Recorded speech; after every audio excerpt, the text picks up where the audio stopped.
सुप्रभात विद्यार्थियों, हमारे पोस्ट मिड एग्जाम्स हो चुके हैं। अभी हम अपने एनुअल एग्जाम्स के लिए जो सिलेबस बचा हुआ है उसको कवर करेंगे। ठीक है, तो हिंदी में हमारा नेक्स्ट चैप्टर है लालची बबलू। ये बबलू नाम का एक लड़का है, उसके बारे में एक कहानी दी हुई है। तो पहले हम इस चैप्टर को पढ़ेंगे। बबलू एक नेक बालक था। नेक मतलब बहुत अच्छा।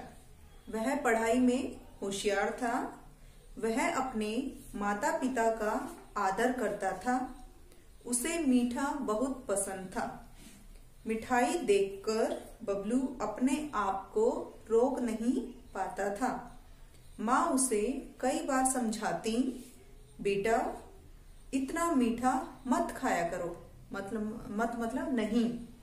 माँ उसको खूब समझाती थी कि इतना मीठा मत खाया करो, तुम्हारे दांत खराब हो जाएंगे। एक दिन बबलू की माँ सब्जी लाने बाजार गई थी। तब बबलू रसोई घर में गया।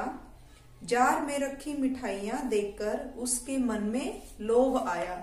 लोभ मतलब लालच। एक दिन जब बबलू की माँ बाजार गई हुई थी तो वो रसोई में गया और रसोई में जार में जो मिठाइयां रखी हुई थी उसको देखकर बबलू के मन में लालच आ गया।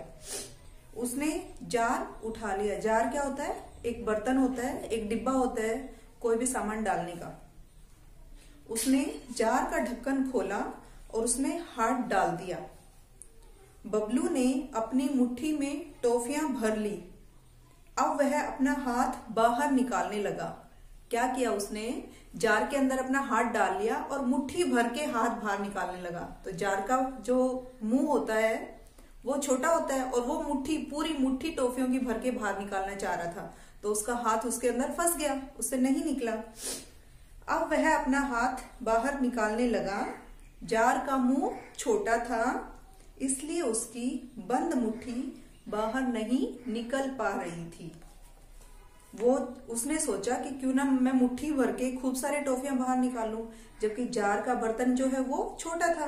अब वो मुट्ठी भर के ऐसे निकालने लगा तो उसका हाथ उसमें फंस गया, इसलिए उसकी बंद मुट्ठी बाहर नहीं निकल पा रही थी। लालच के कारण वह अपनी मुट्ठी खोल भी नहीं रहा था।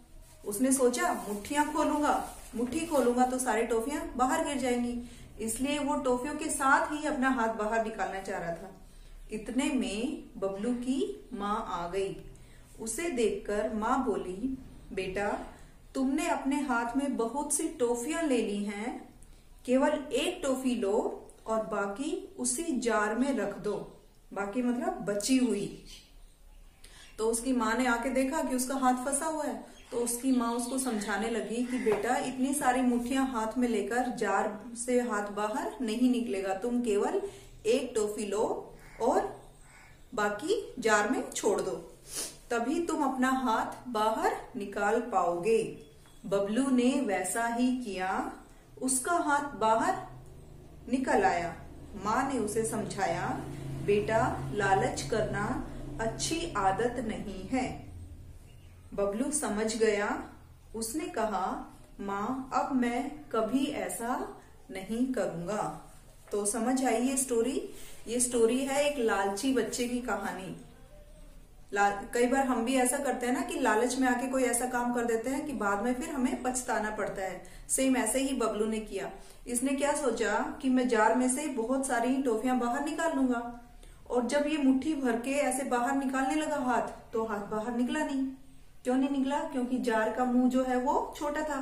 आपके घर में भी बहुत सारे डिब्बे आपने देखा होगा ना, उनका मुंह छोटा होता है। तो ऐसे जब वो मुट्ठी बाहर निकालने लगा तो मुट्ठी उसकी फंस गई।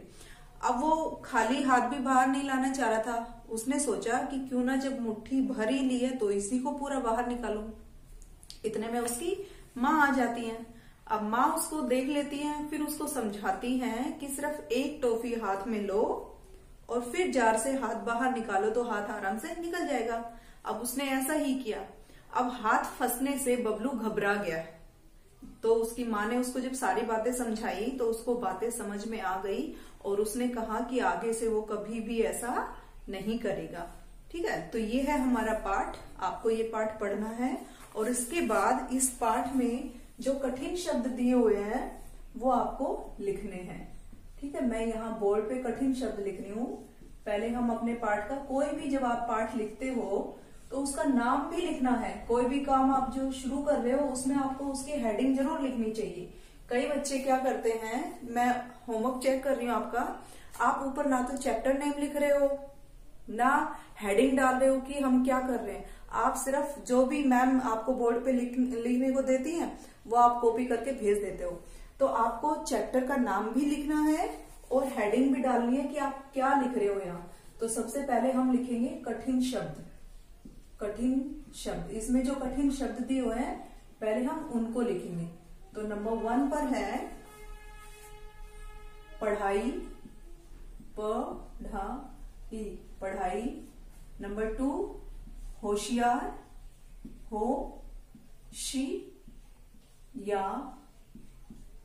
होशियार। नंबर 3 है पसंद, स पर अंकी बिंदु, द पसंद। मिठाई, मिठाई में ध्यान रखना छोटा मीठा और बड़ा ई आता है यहाँ। कई बच्चे मिठाई लिखने में छोटा ई लिख देते हैं, यहाँ बड़ा ई आएगा, मिठाई। ओके, नेक्स्ट है रसोई घर, रसोई घर, घर, रसोई घर। नेक्स्ट नंबर 6 में यहां लिख रही हूं। नंबर 6 है मुट्ठी, मुंह, आधा ट, आधा ट कैसे लिखेंगे, ट लिखकर उसके ऊपर ये हलंत लगाएंगे, मुंह ट ठी, मुट्ठी। नंबर 7 है टॉफियां। देखो टॉफियां होती है ये, टा के ऊपर ये सिर्फ चंद्र, बिंदु नहीं लगाना है, सिर्फ चंद्र लगाएंगे, टॉफियां, इसको बोलेंगे टॉफियां, टॉफियां नहीं टॉफियां। ओके, नंबर 8 पर है लालच। चलो लालच नहीं, यहां लिखते हैं ढक्कन, ढ आधा क पूरा क न, ढक्कन। नंबर 9 पर है समझाया,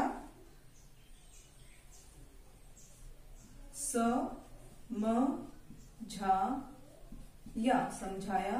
नंबर 10 लालची, लालची। ठीक है, तो ये तो हो गए इस पाठ में जो कठिन शब्द हैं वो। अब इस पाठ में शब्दार्थ और दिए हुए हैं, हम उनको और लिखेंगे। आपको शब्दार्थ अपनी नोटबुक में लिखने हैं। मेरे पास, मैं क्या कर रही हूँ, साइड में स्पेस है इसलिए साइड में लिख रही हूँ, बट आप क्या करोगे, आपने जहां ये कठिन शब्द लिखे हैं उसके नीचे ही आपको यहाँ हेडिंग डालनी है और उसके नीचे स्टार्ट कर देना है। और अगर पेज फिल हो जाता है then you will use next page. Okay, तो अब मैं यहाँ हेडिंग डाल रही हूँ शब्दार्थ, श आधा ब द थ के ऊपर रह की मात्रा, इसको बोलेंगे शब्दार्थ। तो पहला है इसमें नेक, नेक मतलब होता है अच्छा, भला जो होता है, नेक का होगा अच्छा, आधा छ, अच्छा। नंबर 2 है यहाँ मत, उसकी माँ ने कहा था ना टॉफियां मत निकालो, तो मत मतलब नहीं, न ही और चंद्र सॉरी अंकी बिंदु, नहीं। नंबर 3 है जार, जार क्या है, जार एक बर्तन होता है, एक डिब्बा होता है रसोई घर में जिसमें हम सामान डाल के रखते हैं, एक बर्तन। नंबर 4 है यहाँ बाकी, बाकी का मतलब होता है बचा हुआ, बचा हुआ। ठीक है, तो ये हो गए हमारे शब्दार्थ। आपको ये अपनी नोटबुक में बिल्कुल नीट एंड क्लीन वे में लिखने हैं। एक बार मैं इनको दोबारा रिपीट कर देती हूँ। इनको आपको बोल बोल कर लिखना है और मात्राओं का ध्यान रखना है। कठिन शब्द हैं पढ़ाई, होशियार, पसंद, मिठाई, रसोई घर, नेक्स्ट है मुट्ठी, टॉफियां, ढक्कन, समझाया, लालची। ओके, ये तो हो गए कठिन शब्द। अब आते हैं हमारे शब्दार्थ पर। शब्दार्थ इसमें ओनली 4 शब्दार्थ हैं, ये आपको लर्न भी करने हैं। और हाँ, ये कठिन शब्द जो है इनकी आपको लिखकर प्रैक्टिस करनी है, ये आपको लिखने भी आने चाहिए। तो देखते हैं शब्दार्थ कौन से हैं। नंबर 1 है नेक। नेक का मतलब होता है अच्छा। नंबर 2 मत। मत का मतलब नहीं। नंबर 3 है जार। जार मतलब एक बर्तन। नंबर 4 है बाकी। बाकी मतलब बचा हुआ। ठीक है, तो ये हो गए हमारे शब्दार्थ और कठिन शब्द और शब्दार्थ। ये आपको अपनी नोटबुक में लिखने हैं। और लिखने से पहले मैं दोबारा आपको रिपीट कर रही हूँ कि आपको पाठ का नाम भी डालना है, कौन सा पाठ आप लिख रहे हो। आपको डेट भी डालनी है। मैंने यहाँ डेट भी लिखी हुई है। देखो, जो आपका पेज होता है, पेज के कॉर्नर में लेफ्ट साइड में जो एक बॉक्स बना हुआ होता है, वहां आपको डेट भी डालनी है कि किस डेट ने को आपने ये काम किया। एंड डे ऑल्सो, वार भी डालना है। हिंदी में हम डेट को दिनांक बोलते हैं। तो आपकी नोटबुक में जो साइड में एक बॉक्स होता है, उस बॉक्स में आपको इस तरह से दिनांक और वार भी लिखना है। ठीक है, तो ये हो गया हमारा चैप्टर। अभी आप इसको रीड करके इसके जो कठिन शब्द है और शब्दार्थ हैं वो नीट एंड क्लीन अपनी नोटबुक में लिखेंगे। Thank you.